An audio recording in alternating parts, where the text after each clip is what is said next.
ce livre-là couvre à peu près 20 ans d'histoire. Ouais.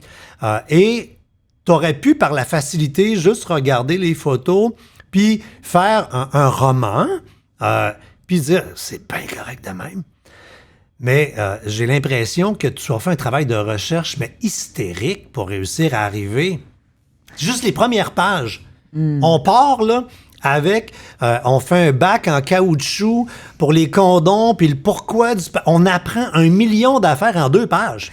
Mais juste ça a dû te demander un travail de fou. Là, je suis sûr que tu maîtrises la capote, là, puis le caoutchouc, puis le pourquoi. Oui, le latex. Je ne savais même pas que pendant la guerre, c'était une des choses, une des priorités de l'armée allemande, parce que sinon, les soldats tombaient malades. Puis quand est-ce qu'on parle de guerre et de MTS? De ITS maintenant que les jeunes appellent. Oui, on est de la même époque. Nous autres, des MTS. Oui. Les jeunes, ils ont des ITS, pas la même affaire. Nous, on n'en a plus. C'est réglé. Mais non, mais tu sais, c'est fou. Quand est-ce qu'on aborde la question de la guerre par la sexualité? Jamais. Jamais. Alors que ça fait partie de... C'est même une partie intégrante, essentielle. Si tu n'as pas de soldats, tu n'as pas de guerre. Comment faire pour protéger tes soldats? Et la même chose, 70 ans plus tard, avec les Américains, de prévoir les R&R, Rest and Recreation, de dire, ben non, ces gars-là ont besoin, tu sais, puis qu'on organise... Ils sont jeunes, ils ont la testostérone dans le tapis. Ben oui, puis la peur. Non, mais tu sais, tu as 18 ans. T'es jeté au milieu d'une jungle d'un pays que tu connais pas, dont l'ennemi n'est pas visible. Vraiment, l'ennemi était habillé en civil, beaucoup, et des pièges, mais de partout, que tu ne peux pas reconnaître. C'est des plantes que tu n'avais jamais vues de ta vie, donc tu tombes dans ces pièges-là. Tu sais, je parle de plantes parce qu'ils sont dans la jungle, puis ils doivent se débrouiller là-dedans.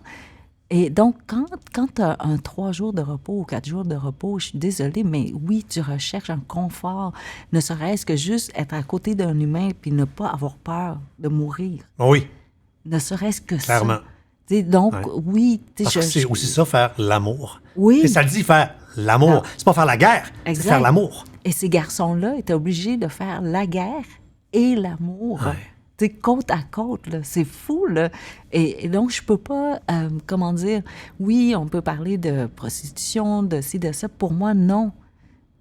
Ces garçons-là étaient amoureux pour vrai, je suis sûre, pendant ces 3 jours-là, tout simplement amoureux de ce confort-là, de ce moment de faux confort, mais qui était là. Un peu comme des amours de vacances, des amours d'été, des amours... Il y a de ces rencontres-là où ça se passe rapidement et c'est vrai comme sentiment. Oui, c'est vrai comme sentiment parce que, pour une fois, pendant quelques jours, t'as pas peur, ne serait-ce que ça. Et tu sais, puis je parle des deux côtés, là. Pas que je plaide pour... non, je plaide. Je prends position que je ne sais pas comment, en tant que leader, quelqu'un de beaucoup plus âgé que ces jeunes-là de 18 ans, 19 ans, comment tu fais pour sacrifier la vie, la jeunesse, la beauté comme ça? En grand nombre. Je comprends. Mais, tu vois, comme en tant que leader... D'être celui qui dit, OK, on s'en va en guerre. D'ailleurs, moi, je pense que j'ai jamais vu une guerre qui aurait dû avoir lieu. Là. Non. Alors, juste pas de maudit bon sens. Ben non. De dire à quelqu'un, elle va te faire tuer, puis de voir qu'il y a des gens qui sont quasiment fiers que leurs enfants sont décédés. Mais ça me rentre pas dans la tête, là, mais pas en tout.